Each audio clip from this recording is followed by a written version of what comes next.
over parts one. The opposition yesterday raised the issue about pamphlets, taxpayer pamphlets that were released in 10 later electorates. Last year we said we've delivered the circulars on time as promised, and this is before your comments later in the year that the circulars wouldn't be delivered. Can you tell us why the pamphlet said that you've delivered the circulars on time as promised when in fact it was only had been forecast? Well, you're right. That's what we forecast, and that's what we've been talking about the whole time. So at the end of last year, I stood up and I said that it was unlikely that that forecast would be achieved because there had been a substantial change in the revenue outlook caused by global volatility. You see, you put out a pamphlet saying we've delivered a surplus on time as promised.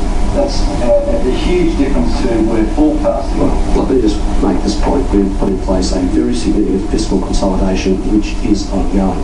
And that has been a key part in very significant interest rate cuts delivered by the Reserve Bank, because our strict fiscal discipline has given them the capacity to adjust rates downwards. But forecasts are adjusted. So twice a year, we first of all bring down a budget, then we bring out a mid-year budget update. We did that.